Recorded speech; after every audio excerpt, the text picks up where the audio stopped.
Halo kawan-kawan semua, selamat datang di video infografis Lembaga Kajian Hukum dan Sosial Universitas Jenderal Sudirman. Kali ini, LKHS akan membahas tentang kelembagaan negara. Pengertian lembaga negara. Yang pertama, menurut bahasa, dalam bahasa Inggris, lembaga negara disebut dengan political institution. Sedangkan dalam bahasa Belanda, lembaga negara disebut dengan staatsorganen. Selanjutnya, pengertian lembaga negara secara umum. Lembaga negara merupakan alat-alat kelengkapan negara atau institusi-institusi yang dibentuk guna melaksanakan fungsi-fungsi negara.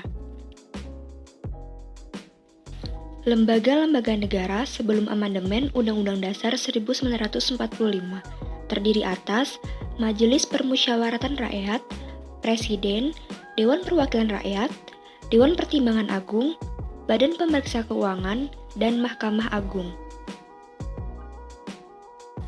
Lembaga-lembaga negara setelah amandemen Undang-Undang Dasar 1945 terdiri atas Majelis Permusyawaratan Rakyat, Presiden, Dewan Perwakilan Rakyat, Dewan Perwakilan Daerah, Badan Pemeriksa Keuangan, Mahkamah Agung, Mahkamah Konstitusi, dan Komisi Yudisial. Jadi, ada beberapa lembaga negara setelah amandemen itu dihapus dan diganti dengan lembaga baru, yaitu Dewan Pertimbangan Agung diganti dengan Dewan Perwakilan Daerah. Selain itu, juga setelah amandemen ada penambahan lembaga kehakiman, yaitu Mahkamah Agung dibantu dengan Mahkamah Konstitusi dan Komisi Yudisial. Lembaga Perwakilan. Lembaga perwakilan merupakan unsur terpenting dalam penyelenggaraan negara. Keberadaannya juga sangat esensial. Mengapa demikian? Karena lembaga perwakilan ini berfungsi untuk mewakili kepentingan-kepentingan rakyat. Lembaga perwakilan rakyat terdiri atas Majelis Permusyawaratan Rakyat, Dewan Perwakilan Rakyat, dan Dewan Perwakilan Daerah. Fungsi lembaga perwakilan. Yang pertama adalah fungsi legislasi atau pembuatan undang-undang, atau biasa disebut dengan Legislative of Lawmaking Function. Yang kedua adalah fungsi kontrol, atau biasa disebut dengan Control Function. Dan yang ketiga adalah fungsi perwakilan, atau biasa disebut dengan Representative Function. Teori lembaga perwakilan. Yang pertama adalah teori mandat, yang kedua teori kebebasan, yang ketiga teori organ, yang keempat teori sosiologi, dan yang kelima adalah teori hukum objektif.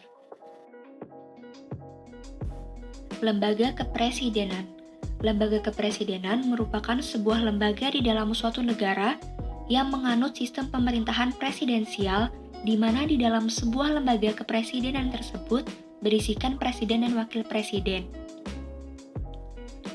Secara politik, di mana presiden dan wakil presiden tidaklah terpisahkan secara kelembagaan dan struktur eksekutif, dikarenakan keduanya saling bekerja sama dalam proses pergerakan pemerintahan, yang mana menjadikan sebuah roda pemerintahan yang ada harus berjalan dengan baik di bawah kepemimpinan eksekutif.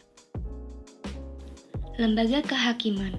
Lembaga kehakiman atau kekuasaan kehakiman merupakan lembaga negara yang merdeka untuk menyelenggarakan peradilan guna menegakkan hukum dan keadilan berdasarkan Pancasila, Undang-Undang Dasar 1945, serta peraturan lain yang berlaku.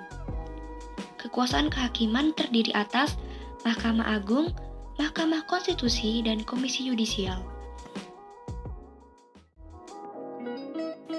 Terima kasih buat kawan-kawan yang sudah menonton. Tunggu kami di video-video selanjutnya ya. LKHS, salam ilmiah. Jangan lupa untuk like, komen, dan subscribe channel ini ya.